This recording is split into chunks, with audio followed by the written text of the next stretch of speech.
Bonjour, je me présente, Samir Larbi, professeur émérite de génie électrique au lycée Imam Muslim, assisté par M. Rida Matossi, inspecteur général en génie électrique. Alors la séance d'aujourd'hui, c'est la suite de la séance de l'autre fois, mais qui traite des appareils de commande et de protection et du démarrage du moteur asynchrone.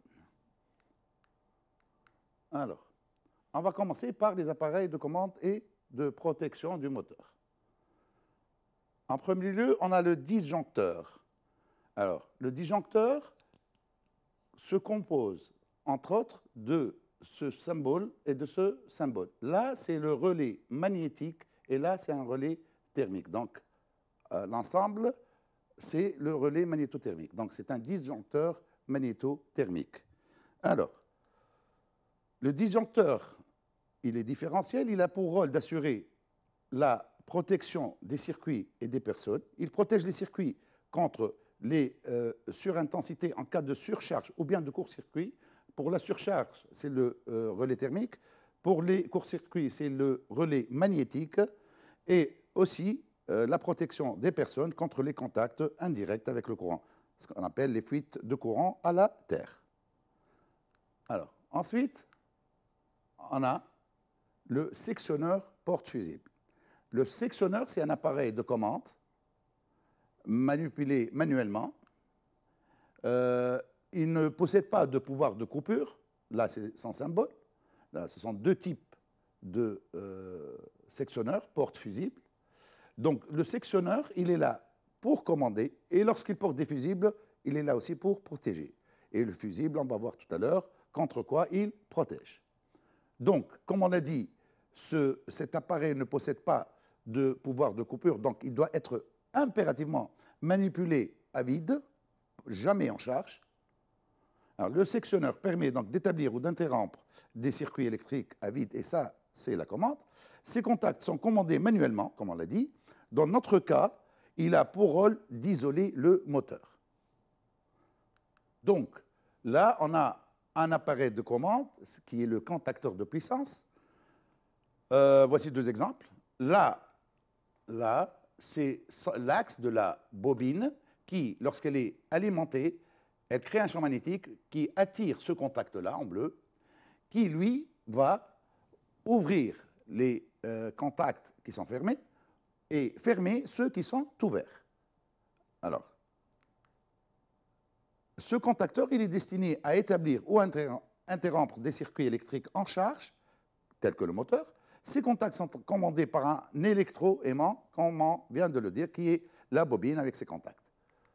Alors, ce contacteur, contrairement au sectionneur, il possède un fort pouvoir de coupure. Donc, sa commande se fait en charge. Alors, les relais. Le relais thermique, plutôt. C'est un relais de protection. Son symbole est le suivant. Là, vous voyez bien qu'il y a trois bilames, on les appelle bilames. Dès qu'il y a une surcharge, c'est-à-dire que le courant augmente, puisqu'il en faut, les bilames, sous l'effet de la chaleur, vont se dilater et couper le circuit, c'est-à-dire ouvrir ce contact-là. Donc, c'est un appareil de protection, on dit contre les surcharges lentes, parce que là, il n'y a pas de danger. Il y a juste une petite surcharge, et là, il va plutôt couper. Alors, le relais thermique permet, au moyen de ces trois bilames, d'interrompre le circuit lors des surintensités dues aux surcharges lentes du moteur. Alors, les fusibles. Les fusibles, ils sont plutôt destinés à protéger rapidement les circuits, c'est-à-dire en cas de court-circuit, et là il y a danger, le fusible doit couper tout de suite. Alors, le fusible permet d'interrompre les circuits lors des surcharges rapides. Là, c'est les surcharges lentes, et là, c'est les surcharges rapides, c'est-à-dire les courts-circuits. Alors, maintenant, le démarrage. Comme d'habitude, je vais faire l'analogie entre le moteur à courant continu et le moteur asynchrone. Lorsqu'on a vu le moteur à courant continu, on ne pouvait pas démarrer directement le moteur parce que le courant au démarrage était très fort et que ça provoquait des étincelles, etc. Donc, on a fait un procédé. Il s'agissait soit de démarrer à tension réduite, UD, soit à insérer une résistance en série avec celle de l'induit, RD ou bien RHD. Là, pour les moteurs asynchrones, ça dépend de la puissance. Si c'est un moteur disons, de faible puissance, en deçà de 5000 ou de 3000 watts selon le couplage, on peut démarrer directement le moteur. Sinon, c'est les procédés de démarrage tels que le démarrage étoile-triangle, le démarrage par élimination de résistance statorique ou bien le démarrage par élimination de résistance rotorique. Là, pour notre programme à nous, on a choisi de voir uniquement les démarrages directs. Alors, le premier, c'est le démarrage à un seul sens de rotation. Ce circuit-là, là où il y a le moteur, c'est le circuit de puissance. Voilà. Alors là, suivant le symbole, là, lorsque vous voyez des tirets comme ça, c'est le sectionneur. Lorsqu'il y a des fusibles, c'est un sectionneur porte-fusible, on l'a vu tout à l'heure. Là, bien sûr, c'est les phases, c'est l'alimentation. Ensuite, lorsqu'il y a des demi-cercles, c'est le contacteur, on l'a vu aussi. Ensuite, c'est le relais thermique, et là, ce sont ces contacts. Là, c'est le moteur électrique. Ensuite, vient le circuit de commande, là où il y a les boutons. Vous voyez bien que F1, c'est le fusible. Ensuite, F2, il y a là le symbole du relais, donc c'est le contact du relais qui va s'ouvrir en cas de surintensité. Et là, c'est le bouton marche. C'est le bouton arrêt. Ensuite, c'est le bouton marche. Les deux boutons, c'est des boutons poussoirs. À cause du fait que, bon, là, c'est autre chose, du fait que le moteur, c'est un circuit inductif, donc on ne peut pas se permettre d'utiliser des interrupteurs. Donc, le bouton poussoir, c'est comme la sonnerie. Pour la sonnerie, on appuie, ça sonne, on relâche, ça s'arrête. Là, ça ne nous arrange pas côté moteur, donc on va faire ce que vous avez déjà vu et qui s'appelle la fonction mémoire, c'est-à-dire que je prends un contact du contacteur que je mets en parallèle avec le bouton marche, et là, ce sera le contact, soit on appelle ça contact de maintien, ou bien d'auto-alimentation, c'est-à-dire que la bobine s'auto-alimente à travers ce contact-là. Donc j'appuie, j'actionne S1, la bobine attire ces contacts, ces trois-là, pour faire fonctionner le moteur. Ensuite, et en même temps plutôt, elle attire KM pour que lorsque je relâche S1, le courant, la bobine, est alimentée à travers ce contact-là. Donc, soit on appelle ça contact de maintien ou bien contact d'auto-alimentation. Alors, maintenant, on va voir le démarrage direct à deux sens de rotation. Et là, une autre analogie avec le moteur à courant continu, où on dit que pour inverser le sens de rotation du moteur, on inverse le courant soit dans l'induit, soit dans l'inducteur. Dans ce cas-là, on ne dit pas on inverse, on dit on permute. Alors, il s'agit de permuter. On a fait un petit aperçu l'autre fois sur ça. Il s'agit de permuter entre deux phases, au choix. On peut permuter soit entre 1 et 2, 2 et 3, ou bien 1 et 3. Alors, regardez bien. Là, qu'est-ce qu'on a fait? Là, à travers un deuxième contacteur qui va nous donner le deuxième sens, qu'est-ce qu'on fait? On prend par exemple cette phase-là, à travers ce contact, on voit bien que la phase 1 va vers la phase 2. Donc là, on a choisi de permuter entre 1 et 2. Donc certainement que la phase 2 va aller vers la phase 1. Et la phase 3 reste la même. Donc on laisse une phase. Ensuite, on permute entre les deux autres. Et comme je l'ai dit, c'est au choix. Là, c'est le circuit de puissance, comme d'habitude, et là, c'est le circuit de commande. Donc là, pourquoi il y a deux parties identiques? L'une, c'est pour le sens 1 et l'autre pour le sens 2. Alors, comme on a vu dans le démarrage à un seul sens, relais, moteur, là, c'est un contacteur inverseur, c'est soit sens 1, soit sens 2, sectionneur, disjoncteur magnétothermique. Là, bon, c'est autre chose, c'est un transformateur. Ensuite vient le circuit de commande. Alors, F2, relais. Là, c'est un arrêt d'urgence. Là, c'est l'arrêt, carrément. Là, c'est les boutons poussoirs des deux sens. Alors, KM1 et KM2, vous voyez bien que là, KM1, c'est le contact d'auto-alimentation de la bobine KM1, du contacteur KM1, et KM2, c'est celui de KM2. Ensuite, on a ce symbole-là, ce triangle-là. Là, c'est un axe. Et ce triangle-là empêche la fermeture simultanée des deux contacts, des deux contacteurs plutôt. Parce que si jamais les deux contacteurs se ferment en même temps, il va y avoir un court-circuit. Donc là, c'est une sécurité. Cette sécurité-là, on l'appelle verrouillage mécanique. Une deuxième sécurité, au cas où, elle va se faire électriquement. C'est-à-dire, vous voyez bien que là, j'ai mis un autre contact de KM1 en série avec KM2 et vice-versa. On va faire fonctionner notre montage. Alors là, j'ai alimenté. Vous voyez, c'est passé au rouge.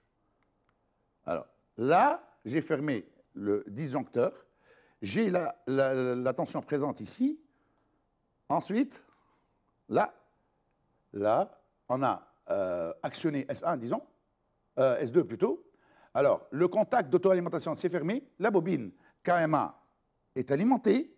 Elle a attiré ces trois contacts. Le moteur fonctionne dans ce sens 1. Et là, vous voyez bien que KM1 s'est ouvert. C'est-à-dire que KM2 ne peut être jamais alimenté. Donc, et par conséquent, ces contacts-là ne peuvent jamais se fermer en même temps. Ensuite, on va faire tourner dans l'autre sens. On a actionné S3 pour alimenter KM2 qui a attiré ces contacts pour avoir le sens 2 et qui a ouvert ce contact-là pour empêcher la bobine KM1 d'être alimentée en même temps. Et là, vous voyez bien que le contact d'auto-alimentation, il est fermé. Voilà. Alors, on va faire une petite application. Alors, tout circuit de commande ou de puissance doit comporter des éléments essentiels tels que éléments de sectionnement, commande David, c'est le sectionneur, et qui peut être bien sûr en même temps un appareil de protection s'il y a des fusibles dessus. Élément de commande en charge, c'est le contacteur. On a dit qu'il avait un pouvoir de coupure, un fort pouvoir de coupure, donc en commande en charge. Ensuite, des boutons poussoirs. Alors, et des éléments de protection tels que le fusible, le relais thermique, le relais magnétique. Le relais magnétique, comme le fusible, va protéger rapidement en cas de court-circuit. Alors, ou bien les deux combinés, comme on l'a vu sur le disjoncteur, c'est le magnétothermique qui protège à la fois contre les surcharges lentes et rapides. Alors, là, alors, le premier élément, c'est le relais thermique. Son rôle, comme on l'a dit, c'est la protection contre les surcharges lentes. Ensuite, le relais magnétique, c'est les surcharges rapides. Ensuite, le relais magnétothermique qui protège, comme on a dit, contre les deux, c'est-à-dire contre les surcharges lentes et rapides. Maintenant, on vous demande, plutôt on désire réaliser un démarrage direct avec deux sens de rotation, sens droit et sens gauche, bouton poussoir, assurant la rotation respectivement droite et gauche. Compléter le circuit de puissance. Ensuite, on va compléter le circuit de commande en utilisant les symboles. Ensuite, on va compléter un tableau. Voilà. Vous voyez bien, là, on va relier les trois phases. Voilà. Ensuite, là, je commence par la phase 1 via le deuxième contacteur. J'ai laissé la phase 1 comme elle est, à travers, bien sûr, le deuxième contacteur. Donc, vous voyez que j'ai choisi de laisser la phase 1, donc je vais permuter entre 2 et 3. Voilà. Là, 2 va aller normalement vers 3. Voilà. Et 3 va aller vers 2. Voilà. Ensuite, on va passer au circuit de commande où je vais placer un contact ouvert, parce que le contact de maintien, c'est un contact ouvert, et qui va avoir la même appellation que sa bobine, c'est-à-dire KM1. Bon, je dis un KM1 pour montrer que c'est le premier contact, par exemple, de KM1. Si jamais j'ai besoin d'un autre contact, je vais dire 2 KM1. Deuxième contact d'auto-alimentation pour la deuxième bobine, 1 KM2. Ensuite, qu'est-ce qui manque? Il manque la sécurité électrique, qu'on a appelé tout à l'heure verrouillage électrique. Là, voilà. Donc, là, 2 KM1, c'est le deuxième contact de KM1, et 2 KM2, c'est le deuxième contact de KM2, c'est en croix. Donc, si jamais on appuie sur SD, sens droite, j'alimente la bobine KM1, elle attire sans contact 1 KM1 pour l'auto-alimentation, elle ouvre sans contact 2 KM1 pour le verrouillage électrique, de telle façon que KM2 ne peut pas être alimenté et par conséquent, elle ne peut pas fermer ses contacts en même temps que ceux de KM1. Alors, on va remplir le tableau comme on l'a dit. Alors, Q1. Q1, c'est quoi? C'est le sectionneur. Porte fusible. Son rôle, c'est la commande à vide. C'est isoler le moteur. Et en même temps, puisqu'il est porte fusible, de protéger contre les surcharges rapides. Alors, isoler le moteur plus protection rapide. F2. F2, c'est le relais magnétothermique. Son rôle, c'est de protéger à la fois contre les surcharges lentes et rapides. F1, c'est le fusible. Protection rapide contre les courts circuits. KM1, KM2, ce sont les deux bobines des contacteurs. Et c'est pour cela qu'on dit contacteur inverseur, parce que chaque bobine va commander le moteur dans un sens, donc commande du moteur dans les deux sens. Le moteur asynchrone triphasé, son rôle, c'est quoi? C'est de prendre l'énergie électrique, de la transformer en énergie mécanique. Voilà. Ensuite, on a ce symbole-là, qu'on a appelé verrouillage mécanique. Il va empêcher la fermeture simultanée des deux contacteurs. Verrouillage mécanique. Alors, empêcher la fermeture simultanée des deux contacteurs. Ensuite, 2 KM1 et 2 KM2, le deuxième contact de KM1 qui est placé en série avec la bobine KM2 et celui de KM2 qui est placé en série avec KM1, c'est le verrouillage électrique. C'est une deuxième sécurité pour empêcher l'alimentation simultanée de deux bobines et par la suite empêcher la fermeture simultanée des deux contacteurs. Ensuite, il y a un KM1 et un KM2 en parallèle avec le bouton marche droite et le bouton marche gauche pour justement auto-alimenter la bobine, ou plutôt les deux bobines. Un contact de maintien, auto-alimentation des bobines. Voilà. Là, je vais vous prodiguer quelques conseils pour l'examen qui vont vous servir normalement pour toutes les matières. Alors, lisez bien votre dossier technique, ça c'est propre à nous. Lisez bien la question en totalité, car il y a des hypothèses que vous pouvez rater et qui s'avèrent être la clé de la solution. Par exemple, on peut vous dire, calculer PC, vous savez que PC, les pertes collectives, c'est P0 moins PG0. On peut vous dire sur la question, calculer PC, sachant que les pertes joules à vide sont négligeables. Si vous ne lisez pas le fait que les pertes joules soient négligeables, donc vous allez tout rater, vous allez paniquer, et là, c'est grave. Donc, je répète, lisez bien la question en totalité. Il y a des hypothèses que vous pouvez rater et qui s'avèrent être la clé de la solution, surtout pour les problèmes de moteur. Il faut lire la question en entier. Il y a des fois où vous avez une question double ou même une question triple. Et l'élève, des fois, rate la deuxième ou la troisième question qui sont sur la même ligne. Alors, ne jamais paniquer, voilà, ne paniquez pas devant un schéma compliqué, car jusqu'à preuve du contraire, schéma compliqué, surtout pour nous, égale question facile.